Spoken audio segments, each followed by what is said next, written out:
We got the band back together. Welcome back, everyone, to Story Time with Sarge. Thanks for tuning in. We love that. We love that about you. Just kidding. That's an Adam Carolla thing. I'll cut that out. Yeah. So last time we talked, I talked a little bit about why leadership can suck sometimes. And I hope if you didn't get anything from that, at least you got some minimum entertainment value. So today I'm going to be talking a little bit about agape love and how it applies to servant leadership, and a little bit about transformational leadership. And I remember telling y'all a while back, I had this one soldier who, as a specialist, I started almost as soon as I became her platoon sergeant, probably even when I was her squad leader for a little bit, where I would empower her and I would give her tasks that any junior leader, when I say junior leader, I mean sergeant. I was molding her to be a sergeant, would be in charge of. I had her doing all the records keeping for the motor pool, and she would actually like check in, like, hey, what's the status on this? What's the status on that? Like she owned it like a boss. And if you don't know anything about her, and I don't really tell her this, I don't know if I've ever told her, I saw her lack of self-esteem as it became my goal to kind of shove that aside. And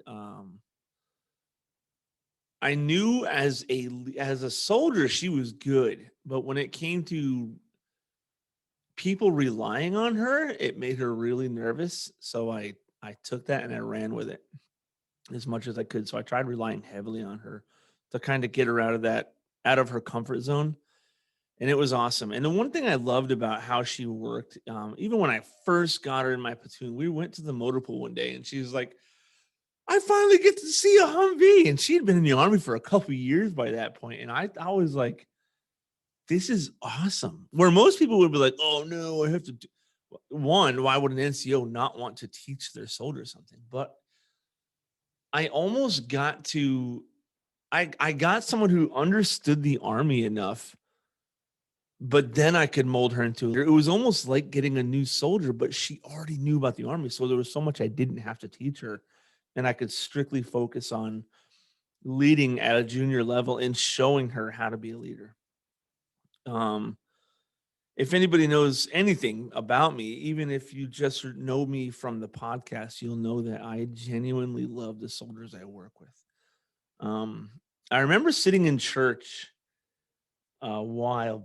This is when I was probably in my young 20s, and I learned about agape love and how it applies to Jesus and everything, and how it applies, as far as loving one another, right? And agape love is it's like the highest of loves, right? When I apply it to leadership, though, servant leadership, it doesn't have, it's not the intimate love that you're thinking of. I don't fall in love with my soldiers, right? I genuinely love them as if they were my brothers and sisters. And those of you who've been listening for a little while know the story as to why I love soldiers so much. But when they talk about agape love or agapao love, the Greek breakdown, it refers to a moral love. It's doing the right thing at the right time for the right reasons. And that's it. It's just a moral love. It's a genuine, unconditional love. You don't have to do something for me to love you, right? You just be my soldier. You just exist. So she was lucky enough to get to my platoon when I had already become a seasoned senior leader. I was a staff sergeant, but I was a staff sergeant for like 10 years by that point. Yeah. So I was already seasoned. I had already learned a lot of stupid mistakes I had been making. And she got to be there at the end of that transition time where I was already like set in my ways and there was no changing my mind. And I'm not going to keep her screen blank anymore. I'm going to go ahead and bring her in. Amanda, you can go ahead and stop being an old TV screen dot. Hey, everyone, this is Amanda Robbins.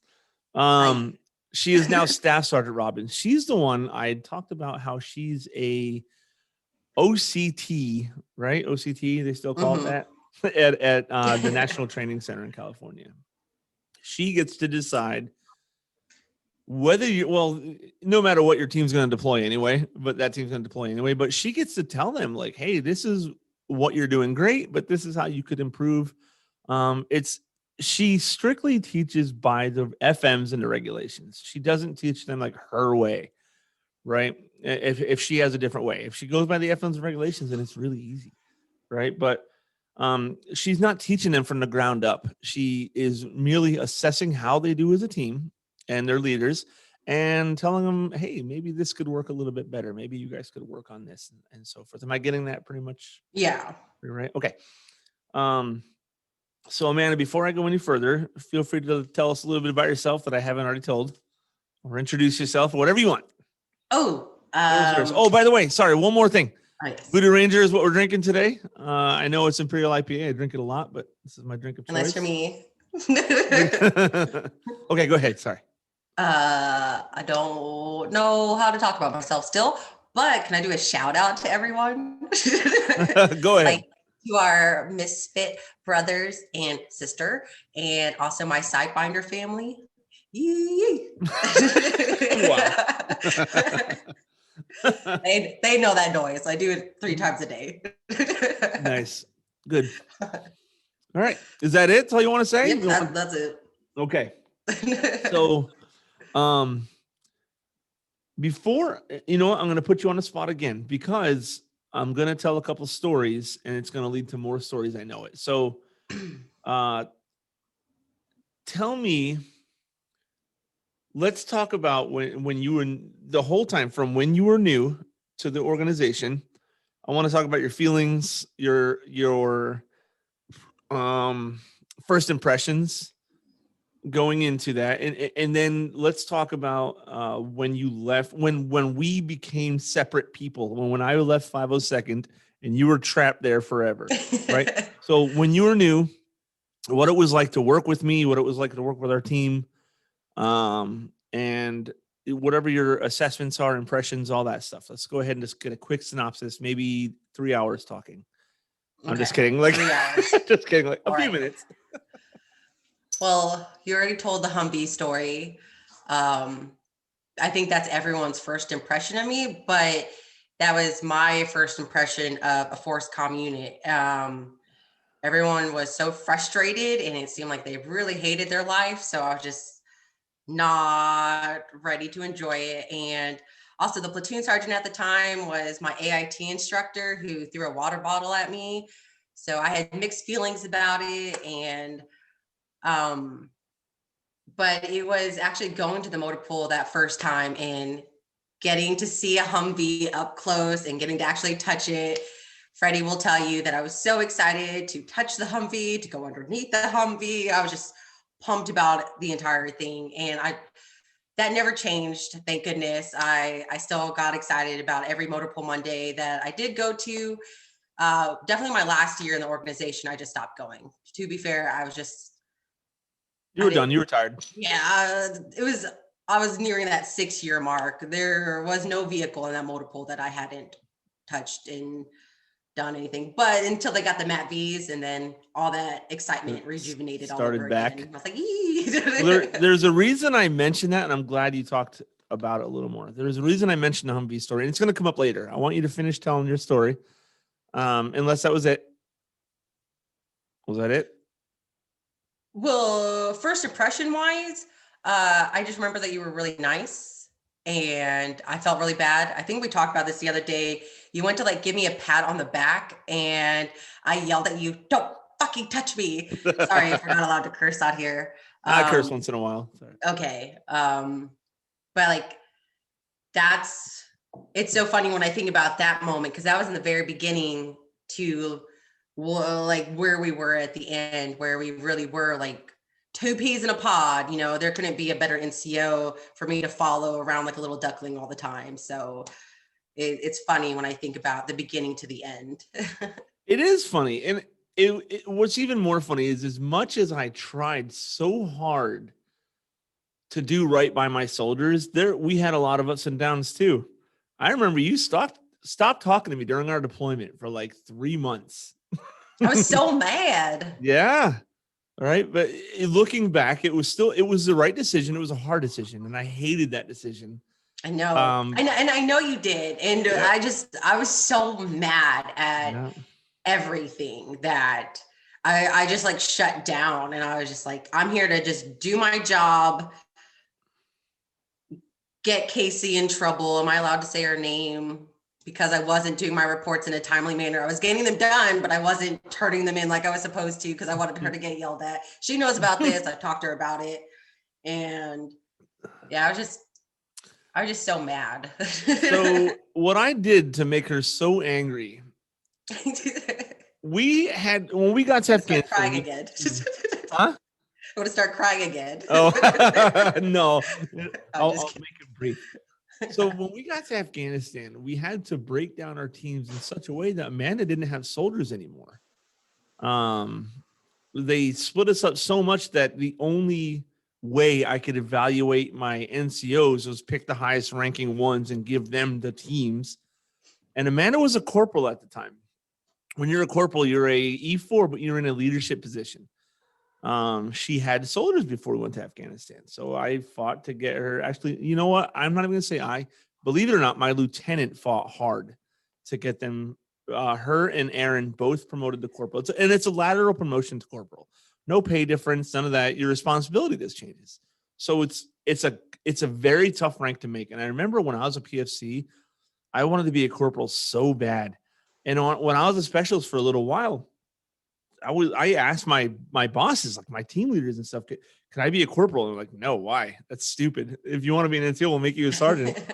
And I didn't get it because corporal was such a cool rank. It was almost as rare as seeing a warrant officer when I was artillery. So Amanda also had a desire to wear that rank. She was beyond excited to be wearing those corporal stripes. Again, not many people wear corporal stripes other in the military, unless you're a Marine, I guess.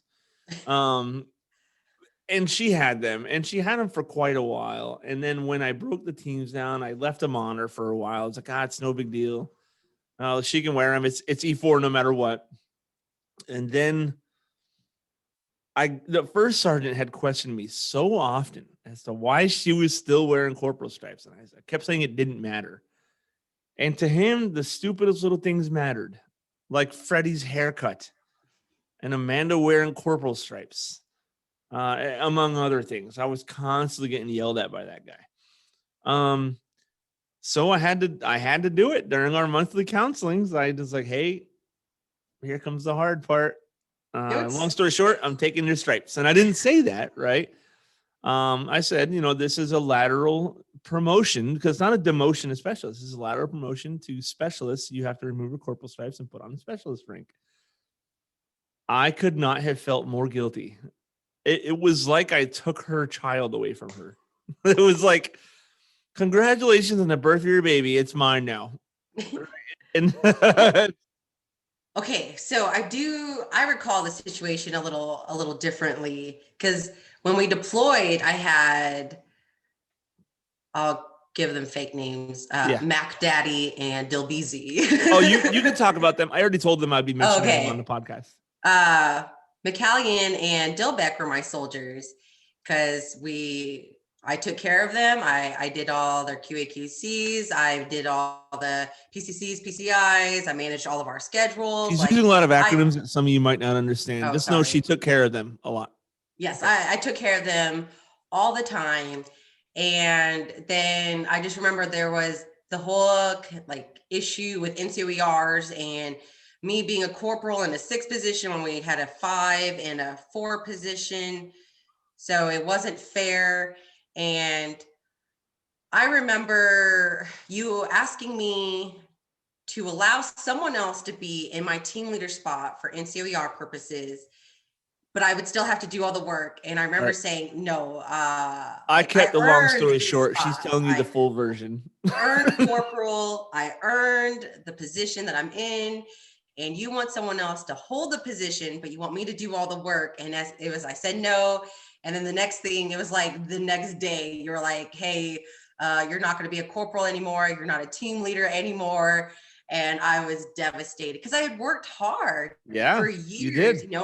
You literally built me from the ground up, because I came from a strat unit where my motor pull Mondays involved me vacuuming a sedan and just making sure I took it to a gas station every once in a while, to touching a Humvee, to being a team leader on deployment. And then it was like within 24 hours, it was all gone because I didn't want to do someone else's work. And Well, so I was trying mad. to I figure remember because I this way left. I out. sobbed and I left and I went Yeah, to my room and I just cried.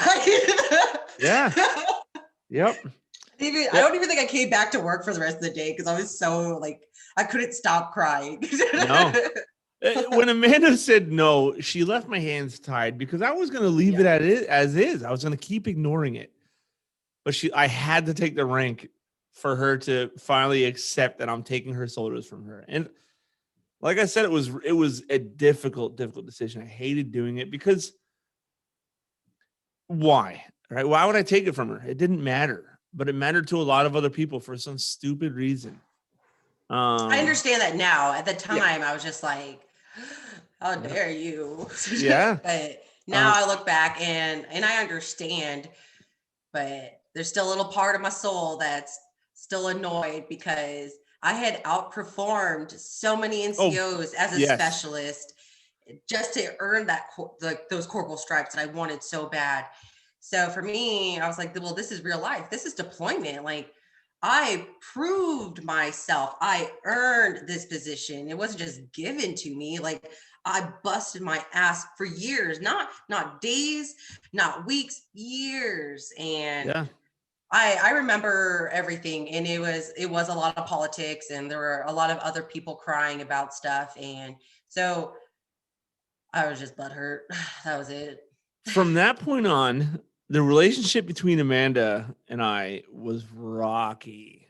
Like, I was real quick. yeah, it was rough. Even at the end of the deployment, I remember another difficult decision I had to make. I had to leave two or three of my soldiers for the next group flying to Kuwait. And the LT had this plan of like, let's leave this guy and this person, blah, blah, blah, because of battle buddy teams and one female. But my decision was to leave only the females to go on the next flight so we can make sure they have beds next to each other. Because I know how tough it is when you go to the female tent, it's not all the females from your unit. It's a bunch of random people Yeah. Just want to with a call someone out real quick. Whoever stole my glasses see, from the giant bay on Bath, F you. Just, yeah, you didn't need someone else's glasses. I'm blind. I need them. Can't tell I'm yeah. wearing As contacts, you can but see, I was so mad. Who steals someone else's glasses? that's a dirty move. And that's exactly what I'm saying, right? So females, they get the raw end of the deal when it comes to sleeping situations. So we had planned it out to where they would get their own, like, this is their spot. Don't mess with it. And the males, we all go to the same dang tent anyway. So it kind of didn't matter, but Amanda and Casey, was it just you two or was it someone else with you? It was me and Casey. Okay. I mean, there's two other females that showed Yeah. up later from the unit, but did They you ever felt did you ever completely hear betrayed by us. well, did you ever hear how we found out? No, because go ahead. I want to hear your story. Because Casey and I stopped talking to you at that point as Yeah. well. But she and I were just walking in the MWR to go hang out with you guys because that's what we did at the end of deployment. We're going to play rock band and all this stuff, and we're just meandering our way to the MWR. And Sergeant Knuckles, oh sorry, another platoon I did sergeant. not ask him. Yeah, sorry. Just bleep that out. Another platoon sergeant was walking by, was passing us, and he's like, "Hey, I'm going to be your platoon sergeant." And we laughed at him. We're like, "You're not going to be our platoon sergeant. You're not our platoon sergeant. Whatever, dude." He's like, "No, really, your guys are packing their bags right now. They're leaving country." And like Casey and I are like, "You're kidding." And he was like, No, I'm not kidding. So we power walked because Casey and I are slow. That's what angry girls do. So we power walked, yeah. angry Karen power walked over to you guys as you were packing up the trucks. I want to and we were speak like, to my manager. yeah, yeah, pretty much. We saw you guys packing the trucks, and we're like, and no one said anything to us. Like the guys like wouldn't even meet us in the eyes, and we're just like, where are you guys going? Like, you guys are just gonna leave us? No one had told us you guys were leaving, and we just happened to cross by that other platoon sergeant, and we're just like, what do you mean you guys are leaving us? Like, you can't just leave us here. Like, what in the world? So we were butthurt. And I remember you tried to talk to me, but I was so mad because no one told us you guys were leaving the country, and we just happened to find out as we were getting ready to play Rock Band with you guys. And so we were just it mad. was insanely last minute. I remember they're like, hey, we're leaving in an hour. Get your people, and platoon sergeants, platoon leaders, come talk to us. Because they had to talk to Manning. And I was like, oh dear God. So guys, go pack your bags. Let me find out what's going on. And I think I sent 2 mails to go talk to you guys to tell you. But you were on your way to play Rock Band when they were on with you guys. Yep. And I was I remember thinking of like, well, that's the best situation we have. We don't have any other way. So yeah, I remember getting to Kuwait and y'all wouldn't even look at me. Like the platoon, I think I had you guys come up for some reason, and y'all two just stood in the back like, like I forget what it was. My platoon sergeant. My platoon sergeant wouldn't leave me in Afghanistan. It's true. And you know what's funny is it got worse, not for me. So our battalion leadership, I've complained about them before. It's the same leadership. The ones I complained about before, how they just ruined our morale, ruined our lives. They tried so hard to, at least. We got a flight out of Kuwait to America. They left an entire company back. Our battalion had a bunch of 109th personnel with us, another unit's personnel, and we left them I think they were flying into Kuwait as we were flying out. Yeah. Instead of just saying, hey, give us 24 more hours so we can fly back as one unit, they were like, nah, deuces, ain't my unit. I don't care. And they were responsible for that company. It was bad. It was like, it made me feel better about abandoning Amanda. I mean, it was only like, so it's like one of those things where as a 4, I didn't understand what was happening above me. But now as a 6 looking down, which I know 6 isn't very high, but looking down, I'm just like, it all makes sense. Because I remember when we were trying to leave Afghanistan, we were all leaving in like onesies, twosies, 17, 12. So now when I look back, it's like you guys really were just trying to catch flights because someone had messed up all of our flights. So instead of all of us flying back together, we were all just trying to get back into country because there was a cutoff date for us. Yep. So it was like everyone just catch whatever flights you can. Like I think I was on like the 5th flight back to of Kuwait. all my deployments, it was the most unorganized redeployment I've ever been through. I just want to let you know that the 201st hasn't changed, and apparently like this last go round was just as bad, like because that's what everyone was telling me, and I was like, sounds just like the unit, man. Like I totally understood, like because I remember all these NCOs were complaining to me, and I was just like, I know exactly how you feel because that's the same shit they did to us. I lived it. Yeah. I was like the guinea pig for you guys.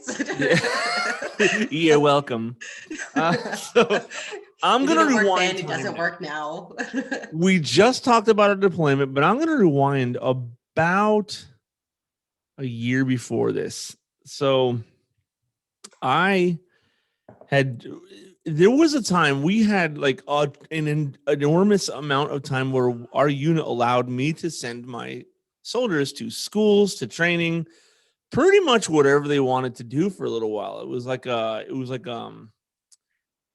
don't know what they called the phases different. It was almost like an amber phase where you're not training for FTXs, but you're also not, it's not like a maintenance phase. You're not on any details. You finally get to do stuff you need to do. Right. So we got the opportunity, our company did, to send 2 soldiers to Korea.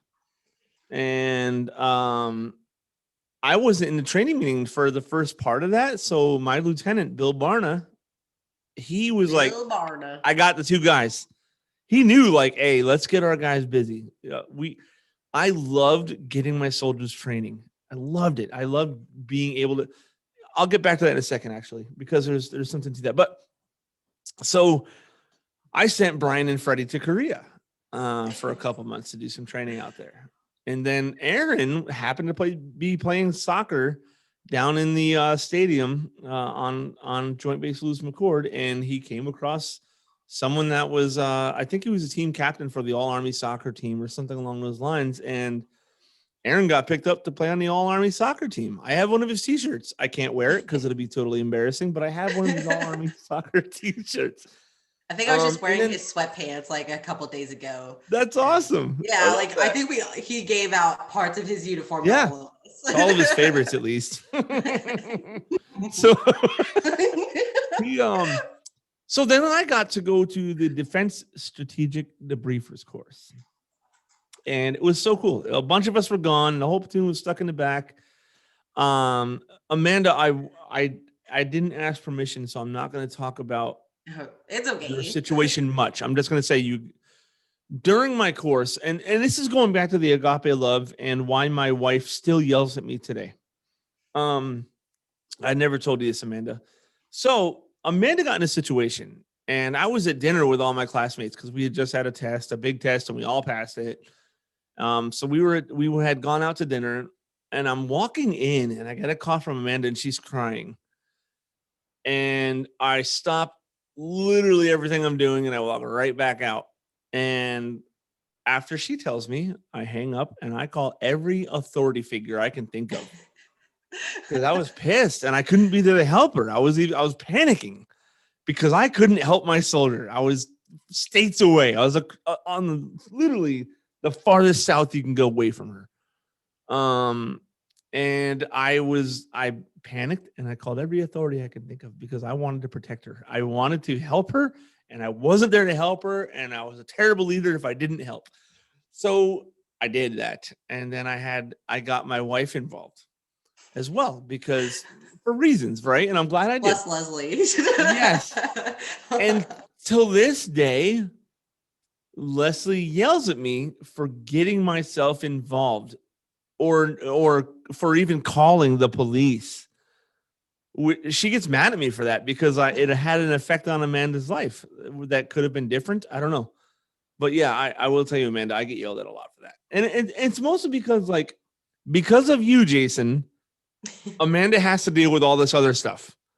And I told her I gladly accept that responsibility because the phone call I got made me afraid as a leader. And I wanted to help her as a man that loves her unconditionally. I got it was my responsibility. Not intimately, but unconditionally. I was like, I don't mind if we talk about it because this was it's not my story to tell. So. For me.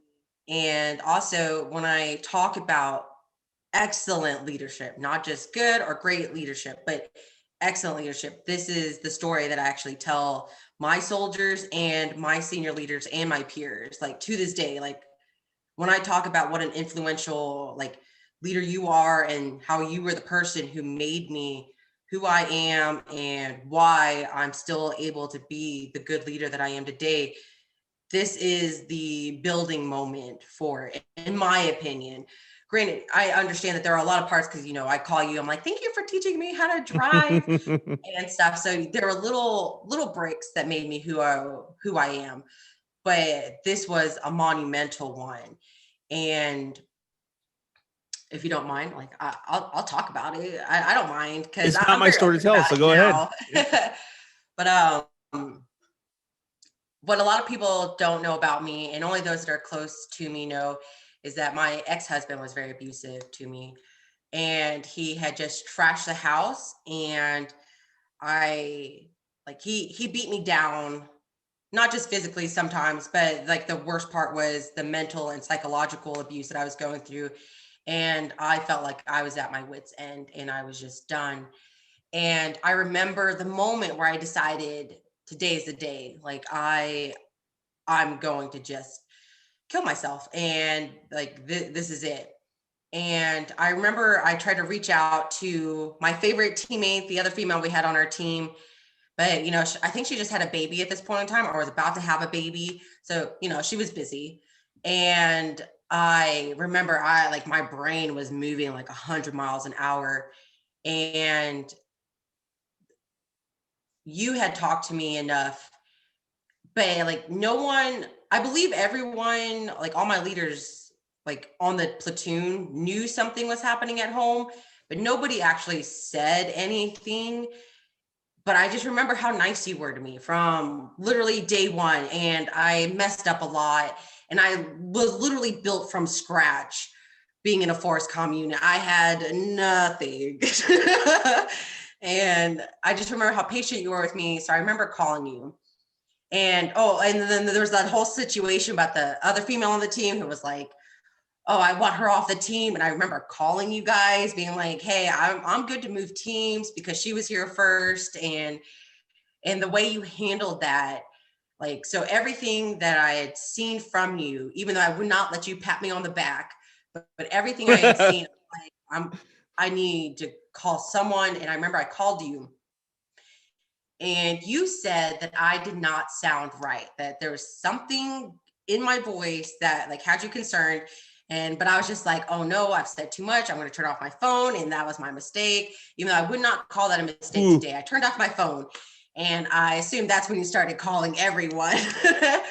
And I remember my ex had just trashed the house, and it took me like 30 minutes to convince him to just get out of the house.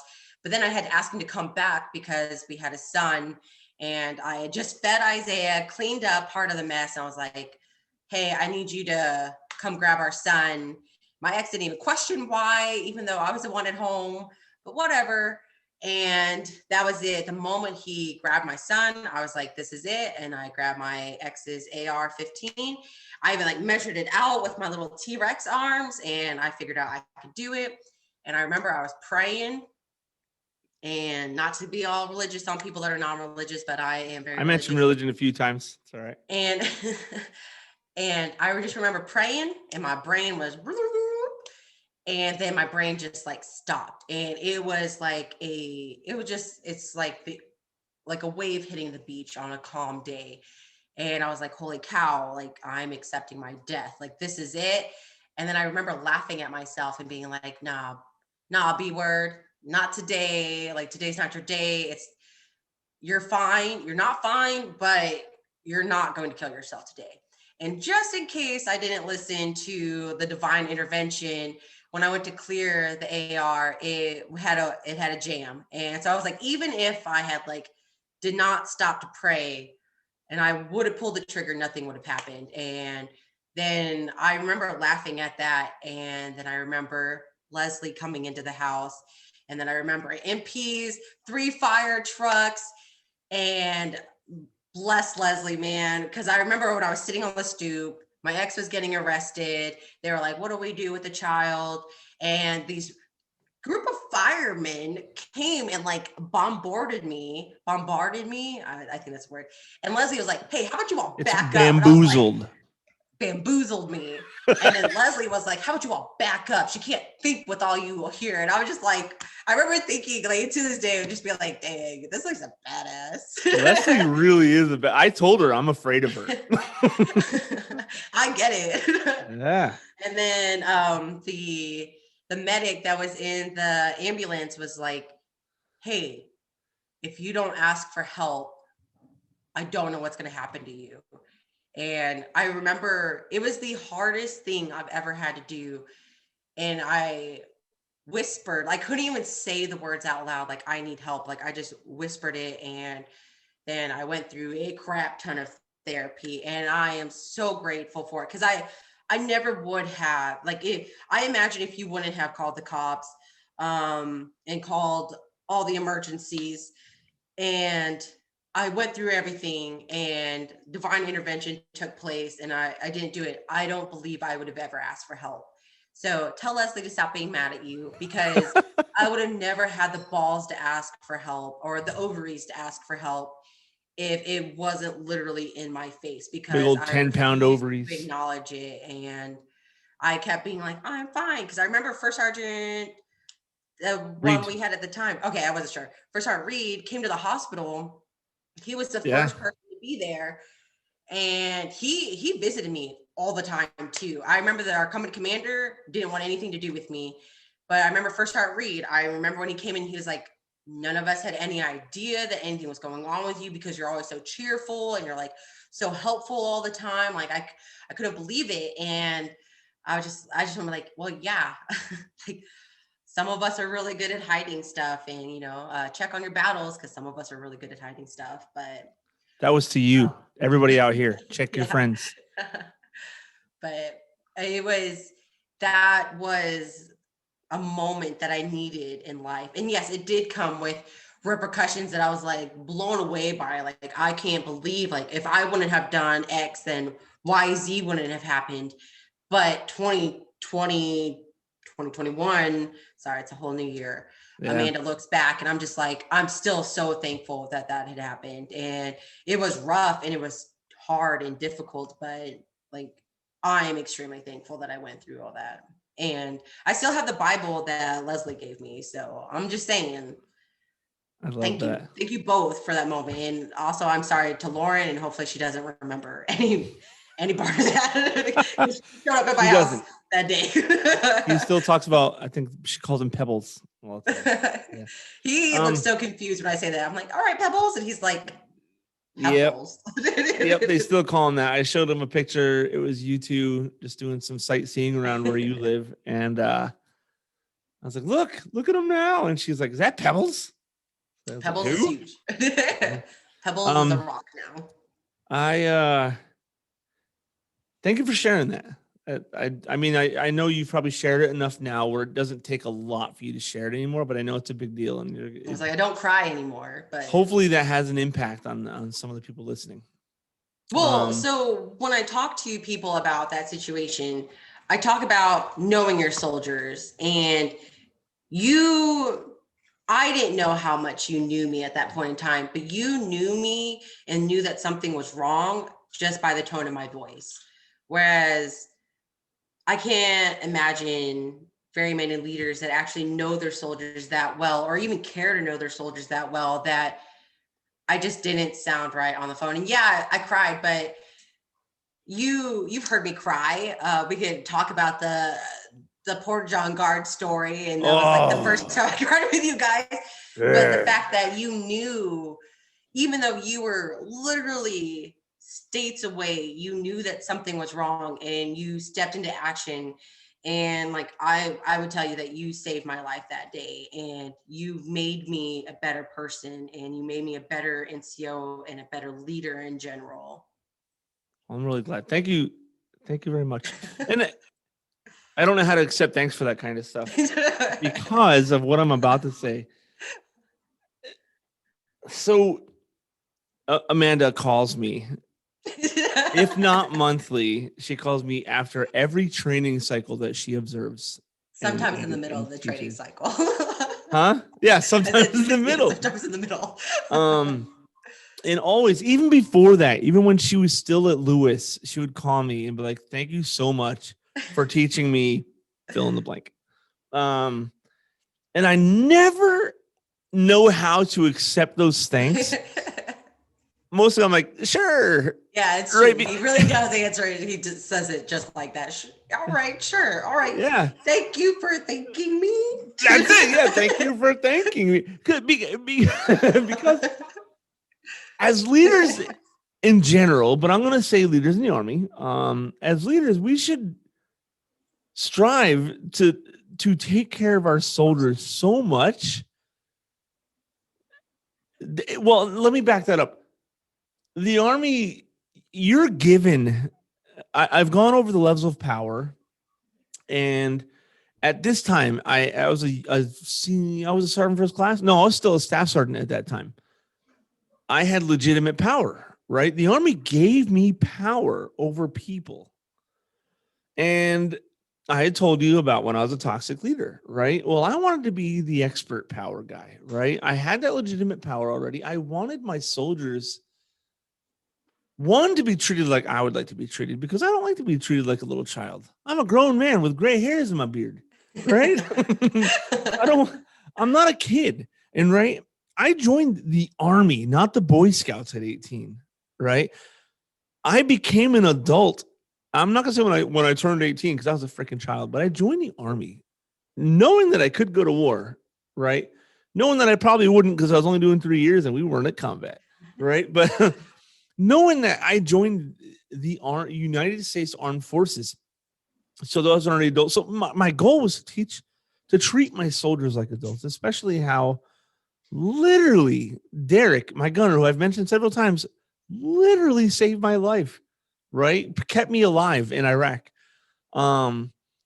So in our creed, I made it my goal to live by the non-commissioned officers creed, and I think I mentioned it in a previous podcast where when I counseled my leaders, I counseled them line by line using the non-commissioned officers creed.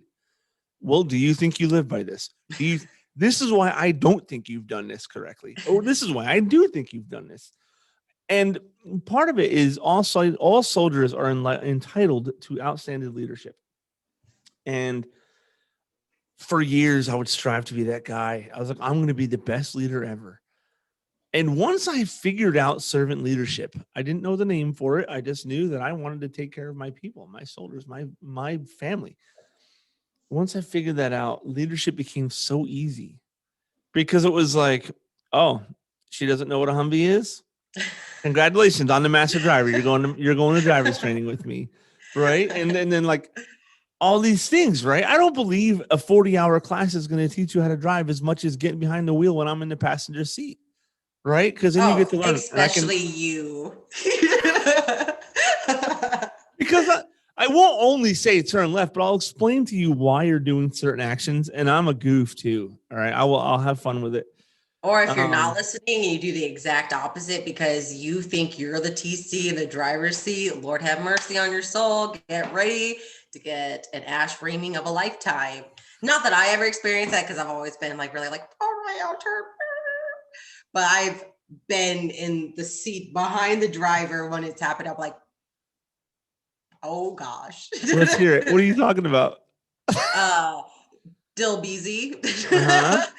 He used to even bring it up. He's like, Sergeant Eck always yells at me, but he doesn't yell at you the same way. And I was like, well, Dilbeck, I'm a better driver than you. Like, I do what I'm asked the first time. Yeah. And plus, I turn like my yelling brain at off and I just do as I'm told because I'm not the commander of this vehicle. I'm just the driver, which, by the way, has made me a pretty good driver. Yes. Because all right, I'm not going to keep jumping forward because I keep doing that. I keep leading Amanda into stories where it makes me get sidetracked. But I don't see how I was such a great leader because I did exactly what the Army told me to do.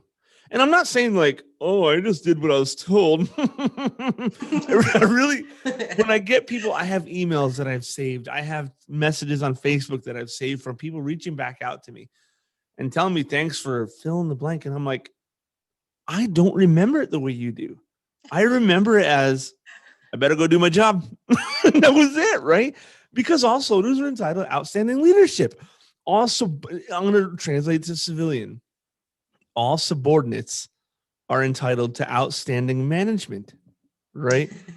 And it's, I don't believe everyone's a leader. I don't believe just because you put the stripes on your leader. You have to be able to lead to be a leader, not wear the rank of a leader, right? And that's where the difference between power and authority comes in, legitimate power and expert power. I tell my soldiers all the time, if you talk to my soldiers from when I was teaching at the interrogations course, it was always excellent power. You don't want to be expert power. Don't aim for anything but expert power. Be the best. So people will come to you and be like, hey, can you teach my soldier how to back up a trailer? No problem, right? You want to be that person. My wife always picks on me for wanting to be the guy that does everything and knows everything, but I do. I want to help everybody.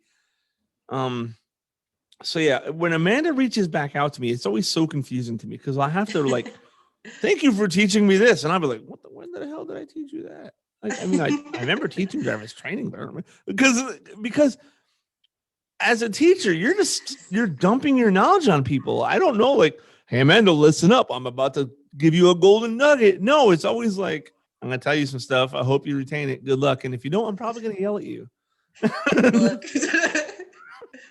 Yeah, pretty much. But that's the thing though, is that I can only speak from my experience. What I see from my fellow NCOs is that everyone wants to be the single point of failure, and they all want to be the expert power, but they don't want to relinquish that. Even like it's like they want their units to crash and burn. They want their platoons to crash and burn. They want their soldiers to crash and burn because they want to feel so needed because it's so ego based. And that's where you differed. You wanted to make sure that if something happened to you, any one of us from the PFC in our platoon, because we're MI, and if you're below a PFC, that's what are you doing here? What'd you Yeah, do? you're pretty dumb. But for even like the PFC to be able to take over as the platoon sergeant, if something were to happen, could they take over? Absolutely not. They're not that experienced. They're not that well marinated. They're not ready. But if push came to shove, do you know the right steps to take in order to just keep the boat afloat until someone actually comes along? And you did that. I would like to say that you extended so much grace to everyone in the team and so much patience, because Lord have mercy, I know I failed, messed up a lot. I also made a lot of bad decisions. So like, oh, what am I doing? I'd look at you and you'd be like, figure it out. And I'd be like, I don't know what to figure it out. And I'm like, well, and you know, and then Here's I'd a make a hint. decision. Now go. And if it was right, then sweet, holy cow. If it was wrong, you let me also struggle to figure out how to unfuck myself. And because that is like half of being in the army. Like, you're never going to make all the right decisions. Sometimes you're going to make bad decisions, but it's good to practice that while you're a specialist and a corporal and a sergeant, because if you don't know how to get yourself out of that mess, like, you're just going to keep like digging your hole deeper and deeper. And you only let us dig our hole so deep before you came in, was like, sit down, let me show you how it's done. And it's like, okay. No, I would make you walk through it with me. Come on, let's go. Okay, yeah, you're right. You definitely did not make us sit down. You would literally make us walk around in circles and come back. All right. So Amanda, tell me when you can stop seeing my finger. Now. Okay. I was making sure you can't see my notes because as you hold them up, we're going into transformational leadership, and Amanda literally just segued into why I wanted to talk about it. Okay, I've already talked. Whoa, I slipped off my chair. I've already talked about in empowering your soldiers, and Amanda just addressed that a little bit more, where I would tell you guys, like, this is your task. This is what the end result should look like. Go knock it out real quick. Can I bring out a little like side note real quick? Oh yeah, go ahead. Because this is also one of my favorite stories to tell about you. I remember we had just finished all our taskings for the day, and I came upstairs to come talk to you and be like, hey, we're done. What else do you need us to do? And you told me it's on the marker board in blue. And I turned around behind me, could not find anything in blue. And I was like, you monster. And you and you started yelling at me to the point where, like, I was getting so frustrated. I was almost in tears because I was so angry. And I'm a rage crier. And so I was like, to that point where, like, the tears were welling up because I was getting so angry, because as a specialist, I couldn't yell at I think you were a staff sergeant at this time still, because I was still getting to know you. And I was just like, what the frick are you talking about? Like, you're saying it's written in blue. And then finally it like dawned on you. You're like, wait, what is everything on the marker board? And I was like, everything's a purple. And you're like, oh, I'm colorblind. So yeah, it's all that in purple. And I was just like, you're colorblind? Sorry. Yeah, sometimes I make mistakes too. Okay. It made Yeah. sense at the beginning when I That's interrupted. exactly why I'm wearing my purple shirt today. So, no. All right. So I noticed I pulled myself off track about how long have we been doing this meeting now? At what time? How long have we been recording? I can't see the time on here. It feels like a long time. I don't know. I've pulled myself off track already. Remind me of, you know why? It's because I had you tell your story. Oh, yes. We're going to go back to when I was at that course. All right. So, but before we do, Amanda segued into something, transformational leadership, right? I tried so hard to be a transformational leader. I would tell my students all the time, I'm an open book, right? I told them everything about me because I wanted them to know me as a leader. Because if I ever am not there and someone says, hey, does anybody know how many kids Sergeant Eck has? Or does anybody know fill in the blank about Sergeant Eck? I wanted my soldiers to be like, oh yeah, he's just, because it's really important. Everyone's like, know your soldiers, know your soldiers. Why wouldn't I want my soldiers to know me? How weird is that for me to ask everything, be super intrusive about their lives, but not tell them anything about myself? I'm not interrogating them. They're my soldiers, right? So I made sure they knew everything about me. But use your 4 children against you already. That's right. Right. But another reason I do that is because not only am I going to tell them all my personal stuff, but anytime we had a task, a mission, a duty, anything, I told them every detail and I told them why we were doing it. What's very important. And for you parents out there, why? The why is always very important. That's like one of the kids' first questions they ever learn. Why? When you're telling your kid not to do something, don't just say because I said so. When you're telling your soldiers, go complete a task, don't just say, because I'm the NCO and you're not. Tell them why. Let them know that they are an important piece of completing this mission. And without them, you got to do it yourself. And you might even do it wrong because there's only one of you and like 8 of them, right? So let them know why, and let them know that they, not only what they do has a meaning and a purpose in our mission, but what they're doing has a purpose. If we're just spray painting numbers on shipping containers, tell them why. Hey, we got to send this off. And if we don't have it marked right, it'll end up in some other unit and you'll never see your equipment again. Right. Or fill the blank, right?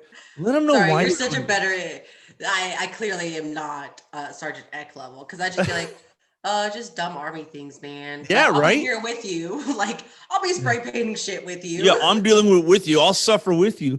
Well, I don't know why. Why are we painting new bumper numbers on everything? Well, the shittier the bumper number looks, the shittier we look as a unit.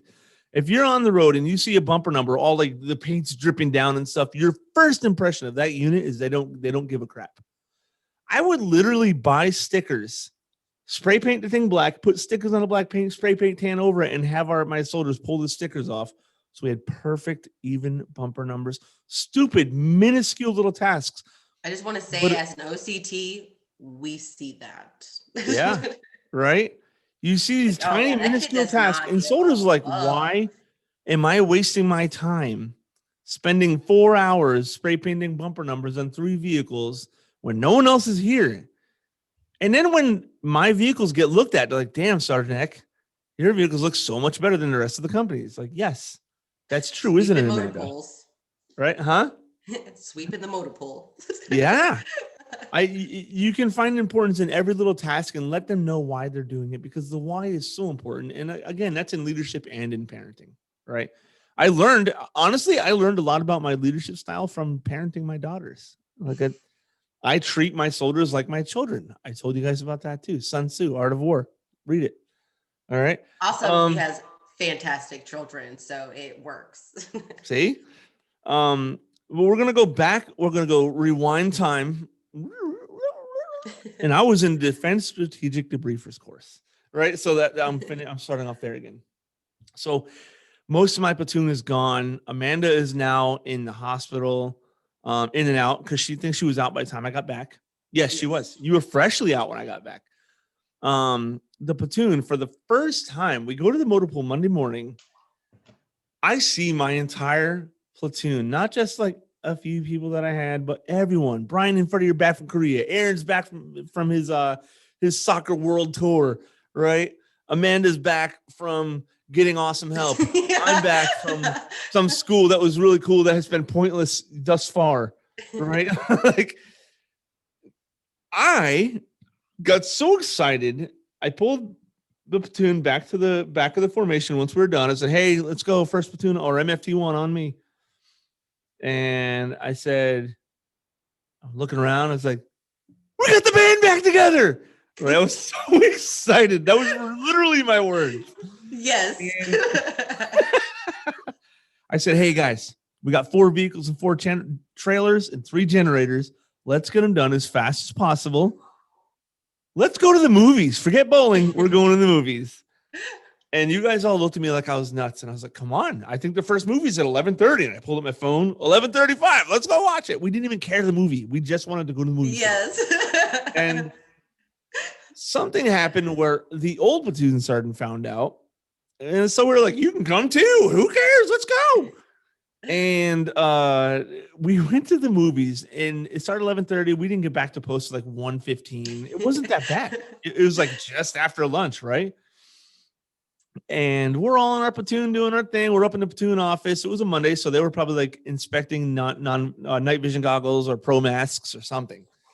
And we're all just sitting around just BSing and joking with each other. And I get a call from my first sergeant. He's like, "Hey, come to my office." Oh, okay. And I get a call from Luis who says, "Hey man, I'm so sorry. I told my first sergeant." Oh crap. So like, I remember that. Yep. I get remember to when you first got that sergeant's message. office. Huh? I remember when you got that message because you like read it out loud that you were confused, and then it was like the light bulb went off. You're like, "Yep." Yep. And I was like, okay. I think I had a little smart ass smile went up to the first sergeant's office because we weren't even gone that much later than lunch or whatever. But we did leave at like 11 o'clock to get to the movie on time. So we left early. And we would do that to go to the bowling alley. Because what time did it open? Like 10:30? Yep. We'd leave the motor pool and go straight to the bowling alley. Yep. So first sergeant, I get to his office and he's like, "What'd you guys do during lunch?" I said, "Well, I had popcorn and a hot dog." He's like, "What did you do?" I said, "I took my team to watch a movie." And he's like, "Why?" I was like, "Because this is the first time we've been together in months. Like, I'm so excited. I got my platoon back. We went to the movies." And he's like, "Did you have permission?" I was like, "No." I was like, and this is what I always argue. If you're in a leadership position, you should be able to be able to lead and choose for your people and be able to accept either the consequences or the rewards, right? Those were the consequences, right? I got my butt chewed, and I've had my butt chewed before. It's not that big of a deal.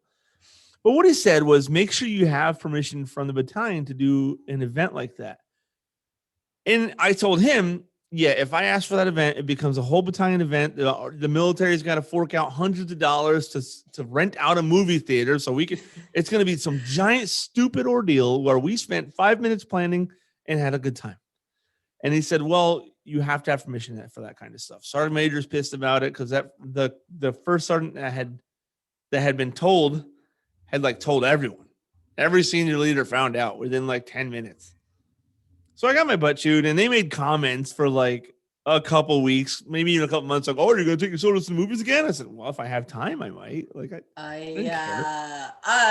Okay, sorry. I remember those comments being made, and I did not have the most tactful response. I was like, well, at least my platoon sergeant wasn't caught giving alcohol to underage kids. And like I was like, oh, you want to like throw up dirt on my platoon sergeant? Because I'm super loyal to you. So I was like, oh, I know I'm quiet and like goofy with my team, but don't think I don't hear everything about you. So I was like, oh, you want to like spill dirt? Here's some dirt on your guy. Here's some dirt on your guy. Here's some dirt on your guy. Stay in your freaking lanes. Like, Yeah. I was like real quick, like, yep. Like people think that the E4 mafia is like specialists and below. What they don't know is that corporals control that crap and keep it on lock. So as a corporal, I was just like, no, that's my platoon sergeant. Like, that's my gangster. Like, I will. It's the same old, so fast. Remove the plank from your eye before you try talking about the little. You're living in a glass house, man. Don't play these games because I'm reckless and I'm crazy. Absolutely. especially Yep. as a corporal. I think I was like power hungry, but Yeah. like not power hungry that I was like No, you had authority gonna like finally. do anything bad, but I was like power Yep. hungry in the fact that I think everyone on Lewis felt bad for me for being a corporal.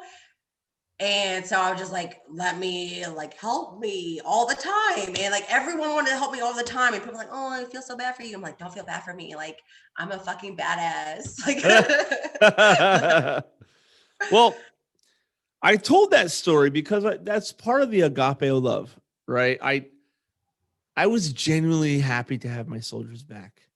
And, and the same thing with transformational leadership. If you involve them in everything, right? We randomly had a good time together. It makes them feel like part of the team. You're not just like 9 to 5, do PT in the morning, blah, blah, blah. Okay, go home and talk about how terrible the Army is, right? You're part of an actual team. Teams do things together. I'm not going to keep going any further because I honestly feel like we've been talking for over an hour. This is how all my I'm so sorry. I feel like I no, could talk don't to be you forever sorry. though. The people who are listening and watching are actually going to pay attention, so that's good. If we had a bunch of dull spots and like, let's think of more stuff to say, it'd be different. But I think because of our both of our complete randomness in conversations, I probably missed a couple points, which is good because my next episode I can follow up on that. But people got to know you, all right. And if I get any demands to have you more often, just I'll find out. So be prepared to be called back in. Um, do you have any final parting words? I love Know putting you on the your spot. soldiers. Servant leadership is a real thing. Look it up. I'd never understood it when Sergeant Eck was talking about it all the time, but I started learning about it when I made 5, and I've lived by that. And my gosh, I have some incredible soldiers that are going to be tomorrow's leaders and are already tomorrow's leaders, and they're just killing it. So I guess this shout out is for like all my baby soldiers that I treat like my little children, because I'm not like you yet with the brothers and sisters, except unless they're my peers, but like everyone else, I call them my little baby soldiers. And you As long as you know, don't call them your kids. oh, I kind of do, No, but like they're used to my that, because daughter. like if like another platoon sergeant just like yelled at my kid, I'm like, that's my child. Like if you I'm have a talking problem with about it, you have a like problem with me. on Facebook calling them your daughters, Mm. like that To be kind of fair, I also person. don't have a Facebook, so Well, yeah, but you know, I'm referencing a certain NCO that should not be in the Army anymore, and somehow is.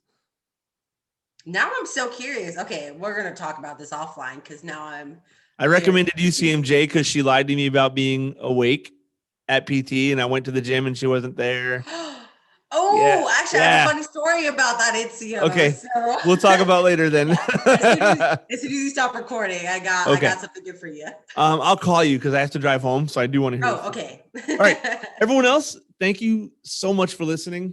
Those of you who don't know, my anniversary was the 19th of this month, and I planned on having Leslie on as my guest You to talk about how we should. met. We're going to, because I've been promising how we met story since I did my I was a terrible soldier episode. Can I add But something? what? Yeah. About you and Leslie. And so I've already mentioned the abusive ex, but something that I've always wanted in a partner was something that Jason would actually do. We would literally be driving out in the training areas, and he would see a field of flowers, but think of Leslie, pull over and make me pick. Well, he wouldn't make me, but we would pick flowers for Leslie for him to bring home, a homemade bouquet, not even homemade, field made bouquet. And I just remember like I like to this day when I think of like the next partner I want someone who drives by a random field of flowers, thinks of me, and is like, all right, soldiers, let's go pick some flowers. I'm just kidding. But like he didn't even say anything to me. He like got out, started picking flowers. And I just remember being like, that is the sweetest thing. And I was already also very in love with his wife. So I would go out and pick flowers for her and like try to help him make bouquets and stuff. But like, it was the cutest thing ever. And I've heard enough and know you and Leslie enough to know that yes, not everything is always sunshine and rainbows, but God bless you guys have like one of those relationships that is like absolute, like what is it, like hashtag goals or whatever the young Yeah. kids are saying today. Well, thank you. I still do that today. Like I love that. Like that. That's what I want in a future spouse. Like seeing I that. literally And still then do also, I also want a future spouse who's going to put up with me bringing my platoon home all the time, just like Leslie did with us. that. Yep. Oh, But you should have Leslie on for sure. I definitely will.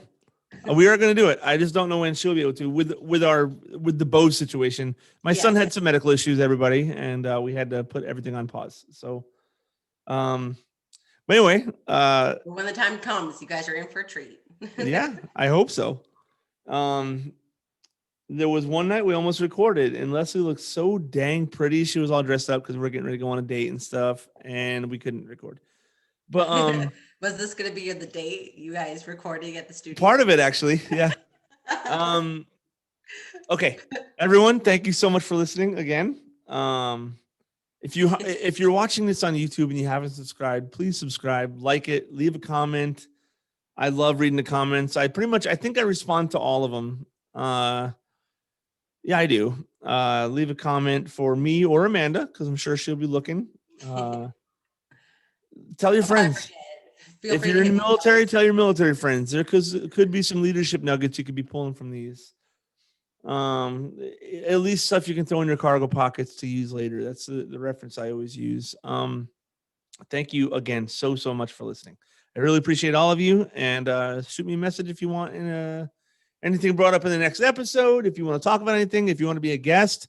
If I don't answer, it's probably because I don't want you to be a guest.